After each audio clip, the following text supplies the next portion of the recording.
good afternoon and welcome to the first Hearters meeting in Rome. This is the second episode of In Conversation with Knights, and we welcome Mark-Hans Emanuel from the Netherlands, and we thank him for joining our room. Thank you, Professor, and welcome. You're welcome. The first question to Professor would be, what is then the kingdom you identify yourself with? Well, very clearly it will be hysteroscopy. And then the second question straight away. What is the strongest weapon of the kingdom you belong to in the infertile patient management? Well, I don't know whether you know that, but we invented a new technology, which is a mechanical one. And I think for the subfertile, I always talk about subfertile instead of infertile, because infertile, only at the end of your life.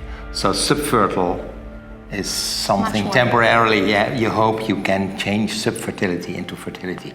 But for the treatment of the uterine cavity, I think that all the energy sources are probably not well investigated enough. So a mechanical one is always safer for the endometrium and lateral spread of thermal things. So mechanical tissue removal systems like TrueClear is my strongest weapon, I suppose. And also, what we do also with adhesiolysis is fluoroscopy. So guidance to go into the right way with fluoroscopy. So mechanical things and fluoroscopy. Thank you, Professor.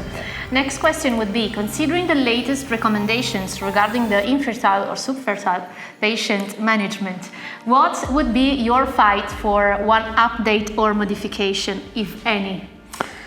Well, I think that probably the investigation of hysteroscopy in the subfertile patients, especially in those who have failed IVF, is not fully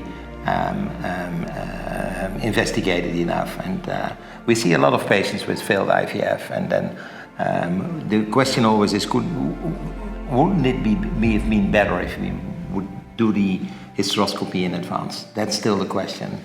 Even and it was a subject, of course, in this Congress as well, what to do with IVF patients if you see nothing peculiar on the ultrasound, whether you will do an hysteroscopy in advance. So I think my answer would be yes. Perfect. It would be improving the end results, yeah. Thank you, Professor. Next question is, what is your unpopular opinion among the other knights belonging to your kingdom regarding the subfertile patient workup? Well, I don't know. Something, we have a discussion on the uterine congenital malformations, but we had a long discussion on that, and everybody thinks that we in the Netherlands are against that, but that's not true. The problem is how to prove that you do the right things, and that was where the discussion was about. And I think it was a very good discussion also. We all agree. Great. And we move then to the opposite of this question. That would be, what is the most medieval practice still ongoing in your kingdom? DNC. Oh, in my kingdom? Well, in the uterine cavity is DNC. Yeah. Blind procedures. So we stopped doing blind procedures in the Netherlands in the early 90s. So there is no reason to do a blind procedure. There's no medical specialist who would go in with a sharp instrument into a hollow organ without seeing anything. So blind procedures is the worst, I think. Perfect, thank you. Going forward, what is the strongest partnership in terms of alliance of choosing two kingdoms on the battlefield? Yeah, well, the problem a little bit with the kingdoms, although I think it's a very nice way metaphor. Yeah, to do it. But the problem with kings is that they normally fight, while for me the technologies are complementary.